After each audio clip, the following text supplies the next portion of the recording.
میدونیم که کانی‌ها به روش‌های مختلفی تشکیل میشن. برخی از اونها مثل سیلیکات‌ها حاصل تبلور مواد مذاب در حین سرد شدن هستند.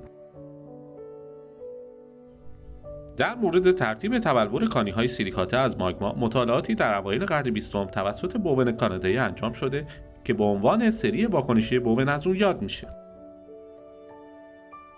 در این مطالعات بوون ابتدا یک سنگ آذرین با ترکیب بازالتی رو به نقطه ذوب رسوند و در ادامه مشاهده کرد در دماهای متفاوت کانی‌های مجزایی تشکیل شدند.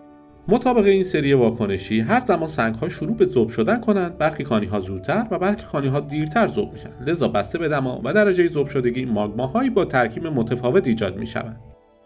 هنگامی که مذاب سرد میشود، در ابتدا کانی‌های متبلور شده با مذاب در تعادل هستند.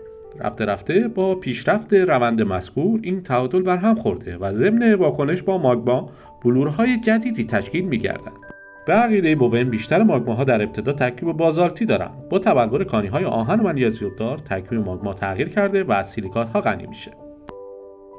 طبق مشاهدات صورت گرفته این کانی‌ها شامل دو دسته کانی‌های پیوسته و ناپیوسته هستند. سری ناپیوسته شامل اولیوین، پیروکسن، آمفیبول و بیوتیت هست. این کانی‌ها ساختار بلوری متفاوتی دارند و به ترتیب خاصی جایگزین هم میشن.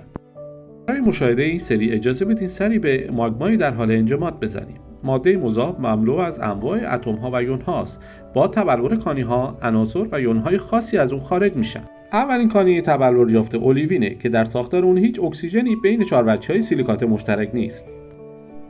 با کاهش پیوسته دما، گروه دیگری از کانی‌ها متبلور میشوند که پیروکسن نام دارند. پیروکسن و اولیوین تقریباً ترکیب مشابهی دارند، ولی نحوه آرایش اتم‌ها در اونها متفاوته. با کاهش شدید آهن و منیزیم در ماگما به همراه کاهش دما این بار نوبت آمفیبول هاست که متبلور شوند. آمفیبول ها غنی از سدیم، کلسیم، آهن، منیزیم و سیلیسیوم هستند. در این کانی ها چاروجهی های سیلیکات زنجیره های دوتایی را تشکیل می دهند.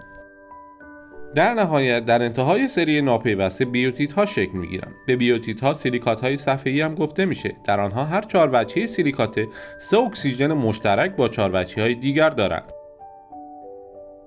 همزمان با سری ناپیوسته در طرف دیگر سری واکنشی بوون، کانی‌های سری پیوسته شامل فلدسپارهای پلاژیوکلاس تشکیل میشن.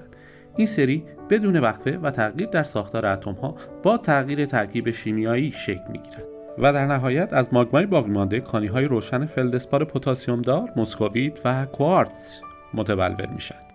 بدین ترتیب از ته‌نشینی و ترکیب کانی‌های متفاوت 4 سری سنگ با ترکیب کانی‌شناسی متفاوت از سری اولترامافیک، مافیک، حد واسط و اسیدی به وجود می‌آیند. اولین سری از این سنگ‌ها در کف اتاقک ماگما شامل سنگ‌های آذرین پریدوتیت و معادل بیرونی اون کوماتئیت. در ادامه سنگ‌های مافیک در درجه حرارت‌های کمتر شامل گابرو و معادل بیرونی اون بازالت رو خواهیم داشت. همچنین سنگ‌های آذرین حد واسط دیوریت و آندزیت رو شاهدیم.